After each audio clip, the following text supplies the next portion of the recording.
Hey guys, I'm here with Kieran and Laura, here to talk about the new products offered by Wizards of the Coast for Dungeons & Dragons. So I'm really excited about this. What position do you guys hold in the company exactly? I'm brand manager of Dungeons & Dragons. All right. And I'm the brand marketing manager for Dungeons & Dragons. All right, so I am a frequent D&D player. I actually have a group that plays on Sundays, and we play it online. So I'm very familiar with 4th edition Dungeons & Dragons. But what I've heard about D&D Essentials, the new thing that's coming out in the Red Box, really intrigues me because from what I've heard, it doesn't really change the game, but what it does is it kind of pares it down and simplifies it and streamlines it. Is that fair to say? I wouldn't say it simplifies it. Instead, what we try to do is give a stronger starting place for people who are getting in the game the first time. So there's a lot of new options for people who are familiar with the game, have been playing 4th edition. You're going to find a lot of really good stuff in there. But additionally, for people who are new, instead of having a book that's 300 pages, you're going to get a lot more refined options. It's going to be easier to come in. You're going to be able to get up and play in the game much faster. From what I've seen, it's a really back-to-basics approach because I've only read, basically what I've read from the Penny Arcade site is that they're kind of trimming it down to like 4 classes. That they're making it so you don't have this huge deck of, that's really the big thing that was, I wouldn't say it bogs it down, but you have almost too many options. Like you have this huge deck of spells and tactics and even fighters have this huge deck of abilities that they're sorting through. This seems to me, like I said, not simplifying it, but more bringing it back. You know what I'm saying? Yeah, we're refining it. There's still plenty of options. There's 8 classes, and they actually get spread out. Like the fighter has 2 new builds, a Slayer build and a Knight build, which is basically a DPS class and a Defender class. And we're really excited that people can come in and be able to pick up the game right away now, instead of being bogged down and making so many choices when they're first trying to play. What I'm seeing, I think there's a really interesting focus and a welcome focus that you guys are trying to make it so it facilitates new people to enter, because I know for a fact, I've talked to so many people who say, like, it looks cool, but it looks really intimidating. Like, it's really complex. You got these books. What books do I need? I don't know. And, you can tell people, like, it's just pick up the player's handbook.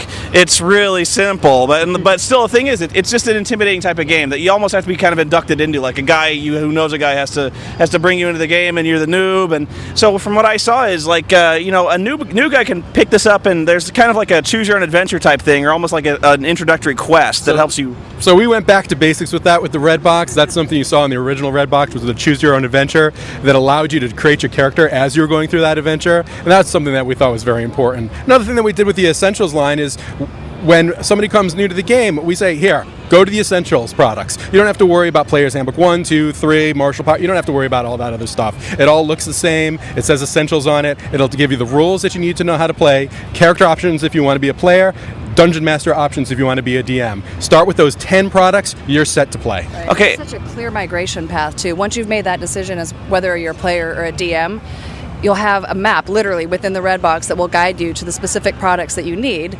Again, combating some of that potential, being overwhelmed, in some of our, previous product offerings. So making it really simple. You only need, if you're a DM, there's the Dungeon Master's kit. If you're a player, there's the Player's Essentials books, and, it's easy to digest, and, great price points as well. So. Yeah, and maybe you'd be better off answering this is, what kind of compatibility is this going to offer with the rest of 4th edition, or is it going to be? And I know there's organized play in terms of the RPGA, if that's what they're still calling it. I'm not actually a part of it, but the organized play, is there going to be any change of focus in the organized play for like conventions and stuff like that for Essentials? Well, certainly in our Encounters program, I'm not sure if you're familiar with Encounters. It's a weekly play program that happens at retail locations on every Wednesday night, where you can jump in and play an encounter.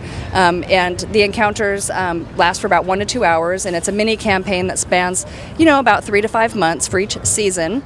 Absolutely, going forward, our seasons are going to be focused around the Essentials product. So if you've picked up the Essentials, you'll absolutely be able to just jump into a game, and you can play with a pre-generated character, or you can roll up your own character as well from the Essentials products. And how about integration with D&D Insider? I'm actually a member of that online with the character builder and stuff like that. Will there be a focus on integrating that into the game as well? Absolutely. You'll be able to find all the Essentials products in D&D Insider. Most importantly, I want to say that Essentials is compatible with 4th edition. This is not a new addition to the game. It's the same rules. It's more options. If you're somebody who's been playing since 4th edition since launch, you have all the original books. This is just more options to play. Right. Okay. I guess I'll just wrap up with taking a look at Castle Ravenloft.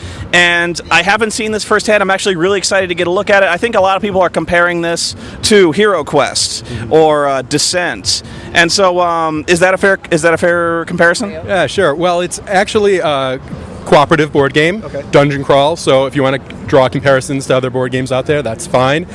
We think it's also another great way to get into 4th edition. It's got that great kind of play. It's DM-less, so a bunch of people can go along. What's great about it, because it's DM-less, is you can play with one player if you want. Just go right through it, up to 5 players. Well, I mean, there's your differences right there. I mean, somebody doesn't need necessarily to run the game. It unfolds, and you can play it solitaire. So those are very key differences there as well. We put a lot of different encounters in there, different adventures, so there's replayability. Pack filled with minis. You got plenty of stat cards. You got all sorts of tiles. Great value. Yeah, it looks awesome. And besides, I'm seeing all sorts of new exciting products like Gamma World. I actually stopped by the booth inside the convention center itself. Gamma World looked really colorful and exciting, and so it actually looks like they're taking more of a humorous bent to that. Yep. I actually never played Gamma World. I have the books, but it was one of those games that was always really hard to get people together for. But was it always like it's a comedy game now, basically, right? So Gamma World we're in our 8th edition of it, I believe now, and it's been going back and forth, and it was really important to us to get back to some of the original humor, not silly humor, but just humorous situations. We also did a little switch this time where we put some randomized booster packs out there, and these aren't collectibles. These are something that people can just pick up, open up one booster, and just have an experience going through it once. And if they want to pick up another booster, that's fine, but they don't need to collect it. All right, so thank you both for answering all my questions. I'm really excited to check this out, and I think this is going to be a great product that will really expand D&D for the newcomer and the veteran alike. So I'm really excited about this, and I look forward to checking out Castle Ravenloft. So thanks again. All right, thank you.